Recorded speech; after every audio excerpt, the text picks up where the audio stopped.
Muy buenos días, tardes o noches a la hora que nos estén sintonizando. El día de hoy vamos a presentar lo que es el teorema de Arcellascoli, tanto su demostración detallada, los lemas y sus ejemplos y aplicaciones. Sobre todo vamos a ver que esto es uno de los pilares del análisis funcional y la teoría de espacios de funciones.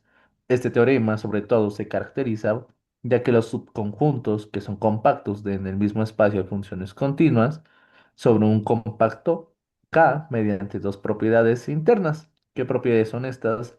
La acotación uniforme y la equicontinuidad. A lo largo de la presentación vamos a ofrecer una demostración completa, ejemplos ilustrativos y aplicaciones relevantes, en particular del teorema de Peano sobre la existencia de soluciones a ecuaciones diferenciales. En nuestro índice vamos a tener las siguientes temas: la definición y los lemas auxiliares, el mismo teorema de Arcellascoli, su demostración, ejemplos de este, aplicaciones y las referencias.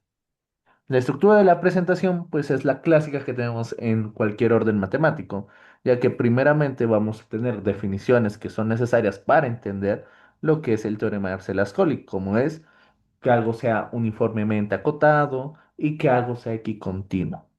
Y además de esto vamos a tener dos lemas clave que vamos a ver que son la separabilidad de espacios métricos, sobre todo en los compactos, y el proceso diagonal de Cantor. Luego enunciamos lo que es el mismo teorema de Arcellascoli y su posterior demostración. Luego enunciamos lo que va a ser los ejemplos y las aplicaciones de este mismo. Pues bien, iniciamos con lo que son las definiciones fundamentales. ¿Cuáles son estas? Tenemos la de la familia uniformemente acotada. ¿Qué nos quiere decir esto?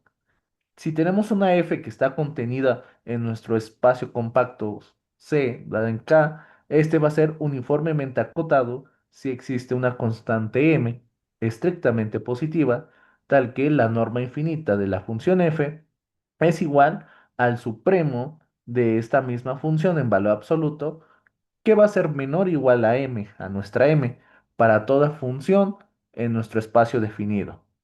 Y también tenemos lo que es una familia equicontinua. ¿Qué es esto? Pues nos dice que nuestro espacio o nuestro conjunto es equicontinuo si para toda epsilon mayor a cero existe una delta mayor a cero, tal que la distancia entre x y y es menor que esta delta, implicando que la diferencia en valor absoluto entre la función de x menos la función de y son menores a epsilon. Para toda f en nuestro conjunto y toda x y y en K. Estas propiedades, sobre todo, son las hipótesis naturales, pues, de nuestro teorema. La acotación uniforme controla el tamaño de todas las funciones y sus valores no pueden ser arbitrariamente grandes. Existe una cota en común para todas. La equicontinuidad, pues, es una noción más sutil. Significa que todas las funciones de la familia son continuas uniformemente con el mismo módulo de continuidad. Dado una epsilon, como lo habíamos explicado, la delta funciona para todas las funciones a la vez. Esto al final concluye que si una familia no es equicontinua, habrá funciones que presenten variaciones bruscas en escalas arbitrariamente pequeñas. Bien, vamos a enunciar nuestro primer lema, que es la separabilidad de espacios compactos. ¿Qué nos quiere decir esto? El lema lo que nos dice es que todo espacio métrico compacto K es separable si existe un subconjunto de en el compacto K denso y numerable. ¿Cuál es la demostración de este? Pues para cada n en los naturales por compacidad y acotación, pues el compacto K puede recubrirse con un número finito de bolas de radio 1 sobre n, teniendo pues una K definida o contenida en la unión desde J igual a 1 hasta nuestras JNs de bolas con centro en 1 sobre n de PNJ como radio. Y al final de esto, pues D va a ser una unión numerable de conjuntos finitos y por lo tanto van a ser numerables. Para ver que esto es denso, tomamos cualquier X en nuestro compacto K y una epsilon estrictamente positiva. Elegimos una n para nuestro centro, 1 sobre n menor a epsilon. Entonces X va a pertenecer a alguna bola de las que ya reconocimos en nuestra familia, Luego existe un P sub nj, tal que la distancia entre x y nuestra P definida es menor estrictamente a nuestro 1/n y este a su vez va a ser menor a nuestro épsilon. Al unir los centros de todas las escalas, se obtiene lo que es un conjunto numerable que aproxima a cualquier punto del espacio y por lo tanto se cumple la separabilidad de espacios compactos. Siguiente, por favor. Vamos ahora con nuestro siguiente lema, que es el proceso diagonal de Cantor. ¿Qué nos quiere decir este? Pues sea de una sucesión desde igual a 1 hasta infinito, siendo un conjunto numerable, si nuestra función n es una sucesión de funciones tal que para cada d, el conjunto de valores de nuestra función evaluada en la d desde n igual a 1 hasta infinito está acotada en los reales. Entonces va a existir una subsucesión GK que converge puntualmente en todo D.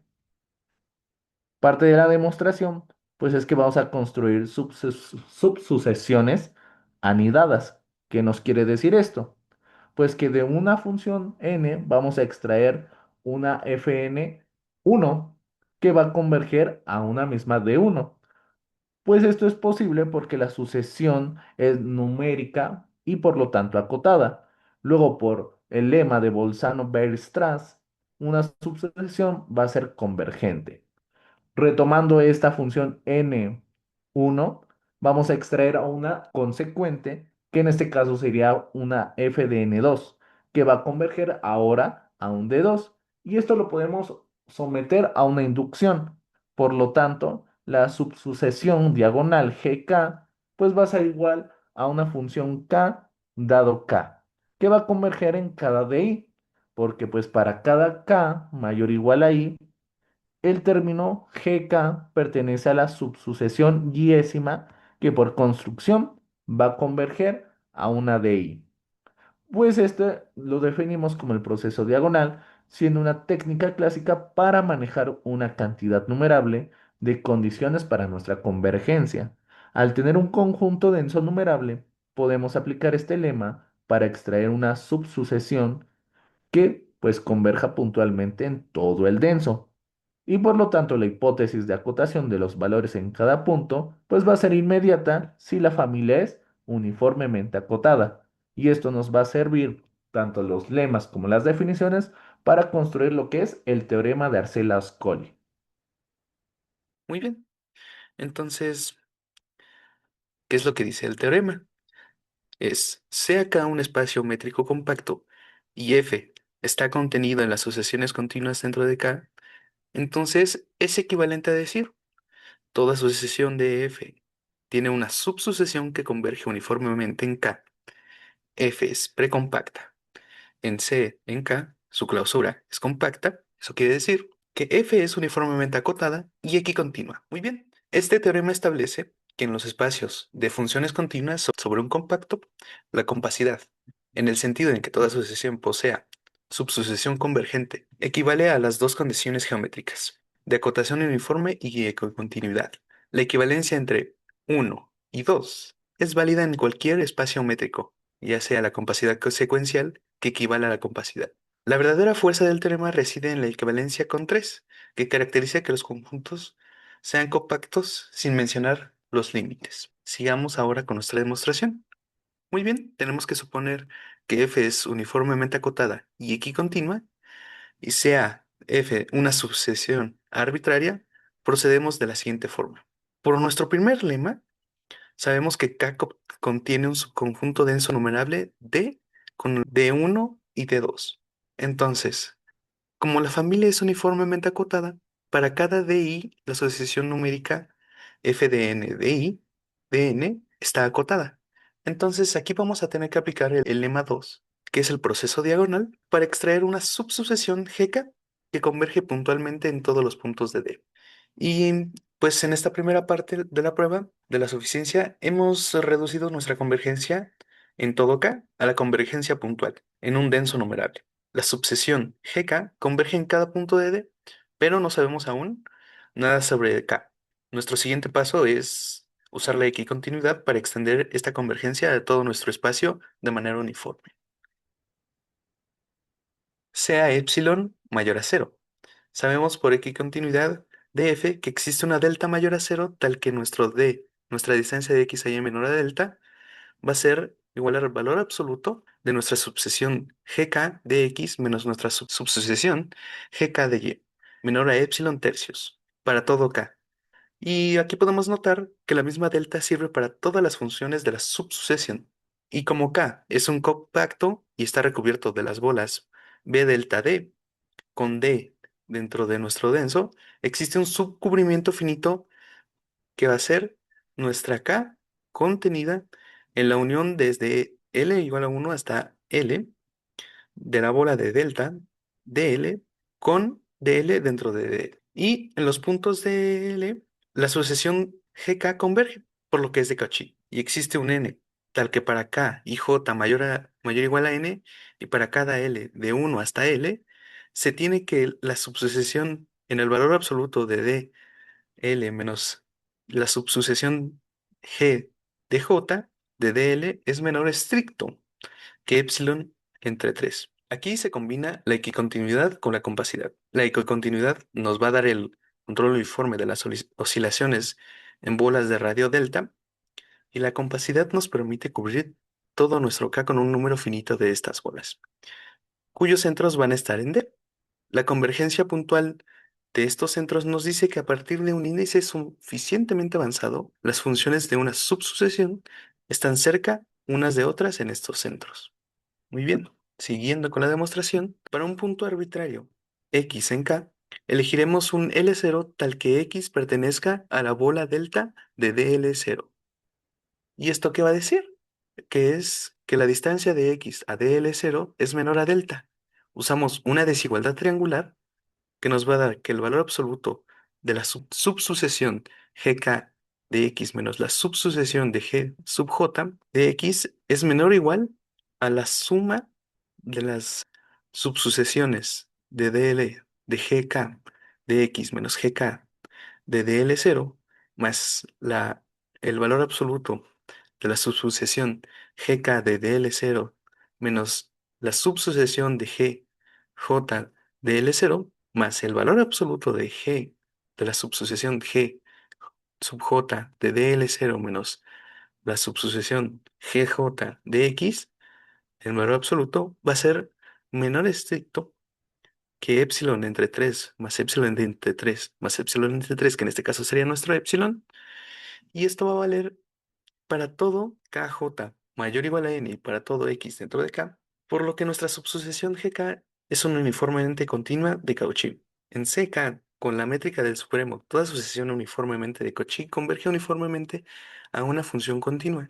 Así, la subsucesión GK converge uniformemente a alguna G dentro de CK. Con todo esto, hemos probado que bajo la hipótesis de acotación uniforme y equicontinuidad, cualquier sucesión admite una subsucesión convergente uniformemente. La clave de la estimación es que la diferencia entre dos funciones en un punto X se descompone en tres partes. La variación de GK desde X hasta un centro cercano. La diferencia entre la subsucesión G de K y G de J en ese centro. Y la variación de la subsucesión G de J desde ese centro hasta X.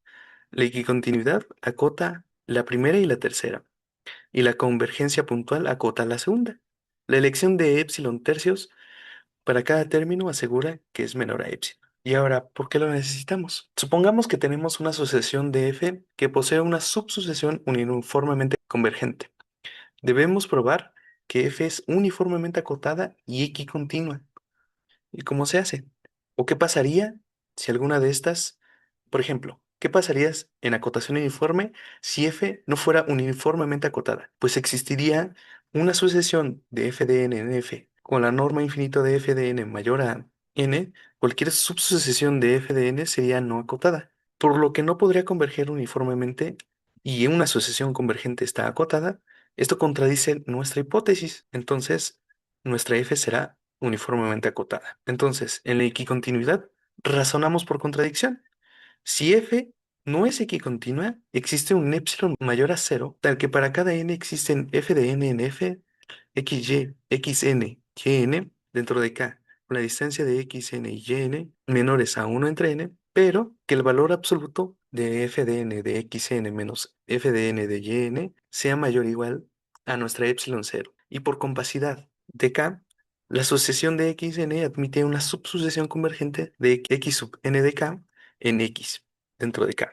Y como nuestra distancia es menor a 1 entre n de k, también y n de k en x, pues consideramos que la correspondiente subsucesión de funciones de f de nk, por hipótesis, esta tiene una subsucesión que vamos a seguir denotando igual para simplificar. F de m sub j x m sub j menos f de m sub j y de m sub j en valor absoluto menor o igual a la norma infinita de f de mj menos f más el valor absoluto de f de x m sub j menos y de mj, más otra vez la norma infinito, en este caso, de f menos f de mj. Y el primer y tercer término tienen a cero, por lo que la convergencia uniforme de mj es hacia f. El segundo término tiende a cero porque f es continua y xmj y ymj tienden a x. Por tanto, J es suficientemente grande y el primer miembro es menor que epsilon cero, contradiciendo la elección que teníamos anteriormente. Así que F debe de ser equicontinua. Y en esta parte mostramos que las condiciones de acotación uniforme y equicontinuidad son más que necesarias para la compacidad secuencial de C en K. La prueba de la equicontinuidad es muy delicada y utiliza la compacidad de K para extraer un punto de acumulación de xn y yn, y nuestra convergencia uniforme de la subsucesión y la continuidad del límite fuerzan que las diferencias en puntos cercanos se hagan pequeñas, lo que contradice la existencia de un salto persistente.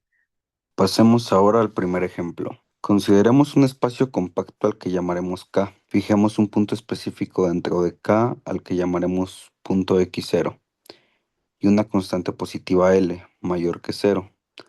Definimos la familia de funciones f como el conjunto de todas las funciones continuas definidas sobre K, que cumplan dos condiciones muy claras. La primera, el valor de la función en el punto x0 es exactamente cero. Y la segunda es que para cualquier par de puntos x y y dentro de K, la diferencia absoluta entre el valor de la función de x y el valor de la función en y es menor o igual a L, multiplicado por la distancia entre x y y. Esta familia f resulta ser equicontinua. Para verlo, basta elegir un delta igual a epsilon dividido por L. Además, es uniformemente acotada, porque para cualquier punto x en K, el valor absoluto de la función en x es igual al valor absoluto de la función entre la función en x y la función en x0. Esta diferencia está acotada por L veces la distancia entre x y x0. Y como la distancia máxima posible en K es finita, es decir, el diámetro de K, tenemos una cota común para todas las funciones en la familia. Por lo tanto, gracias al teorema de Arcela-Ascali, toda sucesión de funciones dentro de esta familia f admite una subsucesión que converge de manera uniforme en todo el espacio K. Este ejemplo nos muestra claramente cómo una condición de regularidad, como ser función Lipschitz con la misma constante, nos lleva directamente a las hipótesis del teorema. Al fijar el valor cero en un punto común, evitemos que las funciones puedan diferir por una constante arbitraria, lo que rompería la acotación uniforme. La condición de Lipschitz nos da directamente la equicontinuidad. En resumen, de cualquier sucesión de funciones Lipschitz que se anulan en un mismo punto, podemos extraer una subsucesión que converge uniformemente. Ahora veamos un contraejemplo clásico. Este nos va a ayudar a entender por qué se necesita la equicontinuidad. Tomemos el intervalo cerrado del 0 a 2pi como nuestro espacio compacto K y vamos a considerar la sucesión de funciones f sub n de x igual a seno de n por x, donde n recorre los números naturales. Estas funciones están uniformemente acotadas. El valor absoluto de f sub n de x es menor o igual que 1 para toda x y para toda n. Sin embargo, la familia no es equicontinua. Para epsilon igual a 1, Cualquier delta mayor que cero falla. Intuitivamente la derivada de f sub n es n coseno de nx y toma valores absolutos que crecen como n, es decir, tienden al infinito. Por eso, las oscilaciones se hacen arbitrariamente rápidas a medida que n aumenta. Por tanto, ninguna subsucesión de esta familia converge uniformemente en el intervalo del 0 a 2π. Este ejemplo precisamente ilustra que la acotación uniforme por sí sola no basta. La familia no es equicontinua y en efecto carece de subsucesiones uniformemente convergentes. Las funciones seno de nx oscilan cada vez más rápido en intervalos de longitud fija. Para n grande la función realiza muchas oscilaciones completas, por lo que no puede haber convergencia uniforme. El límite puntual es que si existiera sería la función cero, pero la convergencia no es uniforme, porque el supremo de la diferencia con cero sigue siendo uno. Es un contraejemplo clásico y pues podemos justificar con esto la necesidad de la equicontinuidad. Vamos con el ejemplo 3. Es de gran importancia en el análisis. Sea una sucesión de funciones f sub n que están uniformemente acotadas por una constante m en un intervalo cerrado del a al b, definimos una nueva familia de funciones f sub n de x igual a la integral desde a hasta x de f sub t de t con respecto a t, donde x está en el intervalo de a al b. Para cualquier par de puntos x menor que y, la diferencia absoluta entre f sub n de y f sub n de x es igual al valor absoluto del integral desde x hasta y de f sub t de t con respecto a t.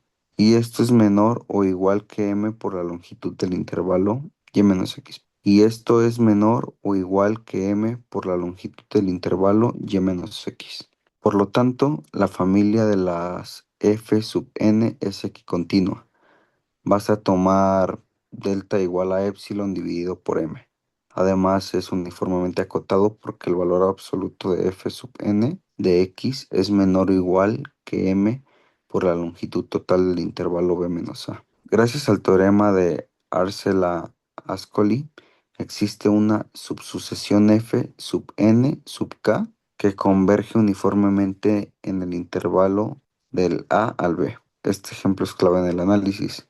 La integración actúa como un operador compacto. Incluso si la sucesión original de las f sub n no converge, sus primitivos sí poseen subsucesiones convergentes. La razón es que la operación de integrar suaviza las funciones y les otorga un módulo de continuidad común, es decir, las hace Lipschitz con constante m. En particular, esta idea es el corazón de la demostración del teorema de Peano, que es el que veremos a continuación.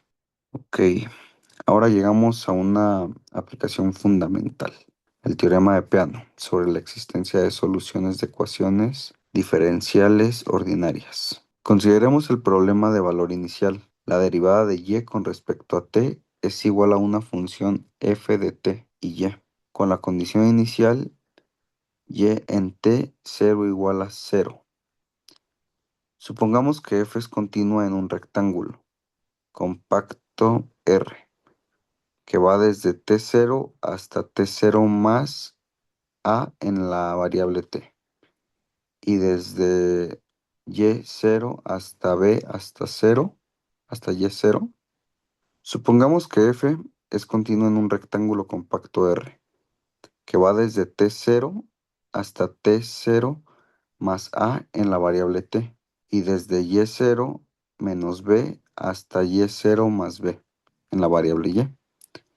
Además, el valor absoluto de f de t y y es menor o igual que m dentro de ese rectángulo.